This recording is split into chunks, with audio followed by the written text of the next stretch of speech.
Voilà pour ce premier exemple. Deuxième exemple. Donc, on sera toujours dans un triangle rectangle, évidemment. Donc, on va l'appeler EDF. Alors, dans le triangle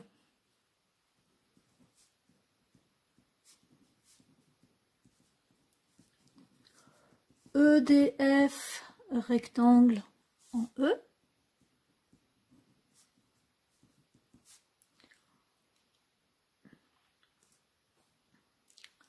donc on a ED qui sera égal à 3 cm et EF égal à 5 cm. Et cette fois-ci, on ne veut pas calculer une longueur, on veut calculer un angle. Et on veut déterminer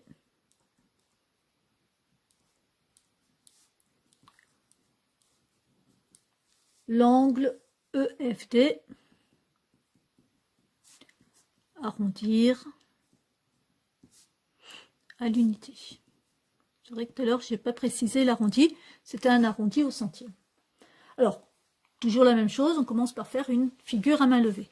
On fait attention de la renseigner correctement, puisque ce sera notre base de travail. Alors, je sais que j'ai un triangle rectangle.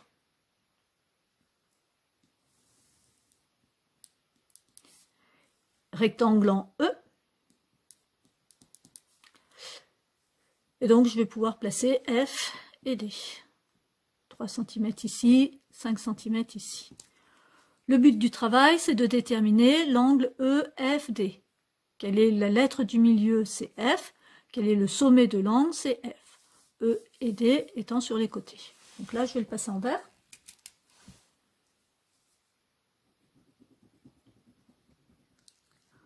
Voilà, donc là, qu'est-ce que je cherche? C'est mon angle.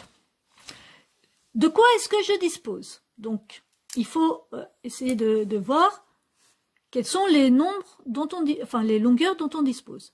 Donc, par rapport à l'angle F, EF sera le côté adjacent. Par rapport à l'angle F, donc là j'ai adjacent. Par rapport à l'angle F, le côté ED sera le côté opposé. Donc ici, en fait, je vais chercher une formule qui n'aura pas d'hypoténuse. On sera avec opposé adjacent, mais pas d'hypoténuse. Or, si on se souvient un petit peu, cosinus, il y a de l'hypoténuse, sinus, il y a de l'hypoténuse, on sera forcément sur de la tangente. On vérifie, ou on écrit Cassotoa et puis on essaye de voir quelle est la bonne formule. Ici, je vérifie. Cosinus adjacent hypoténuse, sinus opposé hypoténuse, tangente opposé adjacent. Donc ça sera bien le côté opposé sur le côté adjacent. Hop. Plus d'erreur possible. Maintenant je peux rédiger. Je sais que ce sera côté opposé sur côté adjacent et qu'on va utiliser la tangente. Maintenant attention, la rédaction c'est important puisque vous êtes jugé sur de l'écrit. Vous n'êtes pas jugé sur de l'oral pour l'instant. Donc en principe, attention de bien tout rédiger correctement. Alors, dans le triangle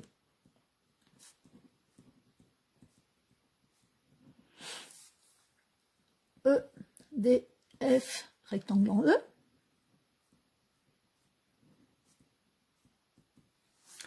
on a dit qu'on utilisait la tangente EFD, qui sera donc égale à côté opposé sur côté adjacent, opposé ED sur adjacent EF.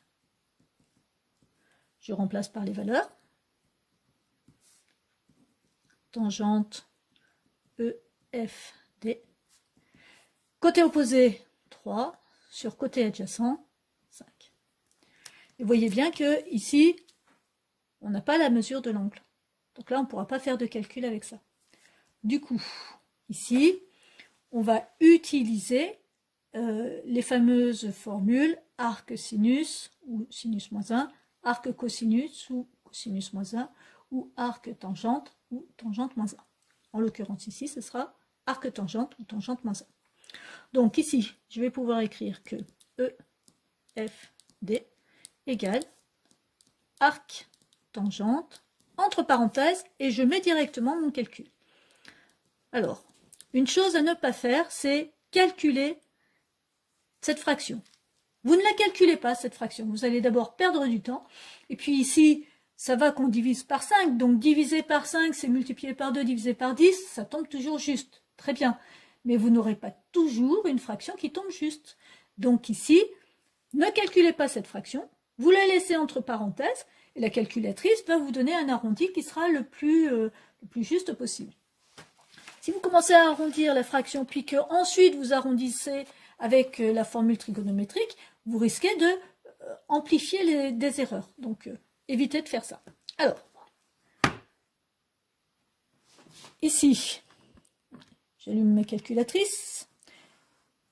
On a dit qu'on allait utiliser arc tangente. Donc, j'ai ici sinus, cosinus, tangente, sin, cos, tan. Alors, je ne veux pas utiliser directement. Je veux utiliser les formules qui sont juste au-dessus. Arc tangente, arc cosinus, arc sinus. Donc ici, en l'occurrence, ce sera arc tangente. Pour atteindre arc tangente, ici, il me faut seconde tangente ou shift. Hein. Vous pouvez avoir des calculatrices où ce sera plutôt écrit shift. Après, vous regardez votre manuel de calculatrice hein, pour pouvoir l'utiliser correctement.